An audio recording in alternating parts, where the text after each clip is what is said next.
একটা নিস্তব গ্রাম, যেখানে গ্রামের শেষ পারে জমেছে।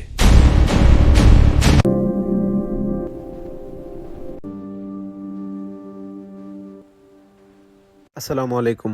আজকের গল্পটা আমি শীতের শেষ সময় রেকর্ড করছি, কারণ এই ঘটনা ঘটেছিল ঠিক এমন এক সময়ে যখন শীত শেষ হয়েও যাচ্ছিল, কিন্তু ঠান্ডাটা যেন যেতে চাচ্ছিল না। আপনি কি কখনো খেয়াল করেছেন শীতের শেষ দিকে রাতগুলো অন্যরকম হয়? না পুরো ঠান্ডা, না পুরো গরম, একটা অদ্ভুত শূন্যতা থাকে বাতাসে। আর সে সময়ের এক রাতের সময় ছিল রাত 2:17। আমার দরজার নখ হয়েছিল একবার নয় বারবার, আর সেই নখ ছিল শেষ শীতের শেষ নখ। গল্পটা শেষ পর্যন্ত শুনবেন, কারণ শেষে 5 মিনিট সব বদলে দেবে। ডিসেম্বর মাসে আমি বাড়িটা ভাড়া নেই, শহরের একটু বাহিরে। চারপাশ ফাঁকা মাঠ, শুকনো গাছ, কুয়াশা সন্ধ্যায় পর পুরো রাস্তা ঢেকে ফেললো। রাতের বাহিরে তাকালে দূরের লাইটগুলো ঝাপসা দেখা যেত।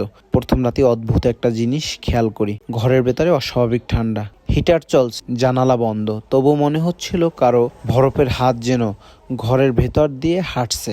আসলে ব্যাপারটা না আমি গুরুত্বই দিইনি, কিন্তু শীত যত বাড়ছিল ঘরের ঠান্ডা যেন স্বাভাবিকের বাহিরে চলে যাচ্ছিল। এক রাতে হঠাৎ ঘুম ভাঙলো, ঘটনা খুব ঠান্ডা। মোবাইলে তুলে দেখি রাত 1:58। ঠিক 2:17 বাজেই ঠক ঠক ঠক ঠক দরজার নক। শব্দটা ধীরে কিন্তু খুব গম্ভীর। শীতের রাতে নকের শব্দ আলাদা হয়। আমি স্থির হয়ে বসে থাকলাম, তারপর দরজার নিচ দিয়ে সাদা কুয়াশার মতো ধোঁয়া ঢুকতে শুরু করলো। আমি সাহস করে দরজার কাছে যাইনি। কিছুক্ষণ পর সব চুপচাপ হয়ে গেল। পরদিন বাড়িওয়ালাকে জিজ্ঞেস করলাম, তিনি চুপ করে থাকলেন কিছুক্ষণ, তারপর বললেন, এই বাড়িতে না আগেই বৃদ্ধ থাকতেন, তার ছেলে বিদেশে, তিনি শীত একদম সহায় করতে পারতো না। জানুয়ারির এক গভীর রাতে হিটার নষ্ট হয়ে যায়। তিনি পাশের দরজায় নক করছিলেন, কেউ খোলেনি। সকালে তার মৃত অবস্থায় পাওয়া যায়। তার শরীর এত ঠান্ডা হয়ে গিয়েছিল যে ঘরের ভিতরে কুয়াশা জমেছিল। তারপর থেকে শীতের শেষের দিকে রাত 2:17 নক শোনা যায়।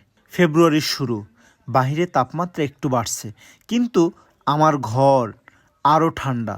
এক রাতে থার্মোমিটার বসালাম, বাহিরে 18 ডিগ্রি সেলসিয়াস, ঘরে 9 ডিগ্রি। অসম্ভব। 2:17 আবার নক, এবার শব্দটা জোরে, আমাকে ঢুকতে দাও। কণ্ঠ কাঁপছিল। আমি আয়তাল কুরসি পড়তে শুরু করলাম। নক বন্ধ, কিন্তু দরজার বরফের হাতের ছাপ রয়ে গেল। আচ্ছা, মাস শুরু হয়ে গেল, সবাই বলছে শীত শেষ, আমি স্তম্ভিত পাচ্ছিলাম।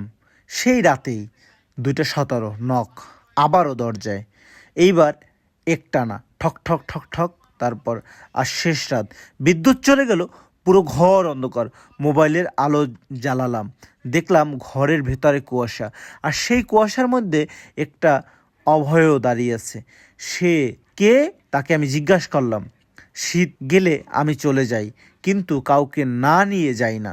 আমি স্থির, শরীর নড়ছে না। তারপর হঠাৎ ঠান্ডা বাড়তে শুরু করলো, আমাকে ছুঁয়ে গেল, আর সব অন্ধকার। সকাল, সব অস্বাভাবিক। শীত শেষ, নখ আর হয়নি। আমি ভাবলাম সব শেষ, কিন্তু কয়েকদিন পর লক্ষ্য করলাম আমার শীতের সময় সময় ঠান্ডা ঠান্ডা আসতেছে। রোদে দাঁড়ালেও গরম লাগে না। ডাক্তার বললেন, আপনার বেরি টেম্পারেচার অস্বাভাবিক কম। সেই রাতে আয়নার সামনে দাঁড়ালাম, দেখলাম আমার নিঃশ্বাস ধোয়া নেই, কারণ আমার নিজের ঠান্ডা, আর আয়নার পেছনে কেউ নেই। এবার আমি কারণ দাঁড়িয়ে আছি কারো পেছনে থাকার জন্য। শীত শেষ হয়ে গেছে, কিন্তু আত্মা তো শীতের না, তারা অপেক্ষা করে শেষ রাতের। 2:17 আবারও দরজায় নখ হলো। আপনি কি খুলবেন, নাকি ভাববেন শীত তো শেষ, কিন্তু হবে না? মনে রাখবেন, শীত শেষ হয়, কিন্তু শীতের ছায়া কখনো পূরণ হয় না। আজ রাত 2:17 বাজলে একবার দরজার দিকে তাকাবেন, কারণ হয়তো এবার আপনার পালা। 5 সেকেন্ড নীরবতা নিয়ে শেষ করবেন। আমি চুপচাপ বসে আছি, চারদিকে ঘুনঘান একটা শোঁ শোঁ শব্দ শোনা যাচ্ছে।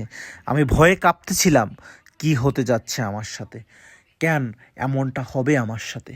কিন্তু শীতের কথা আজ আমাকে সেই বারবার সেই কম্পিত আত্মার কথা স্মরণ করিয়ে দেয়।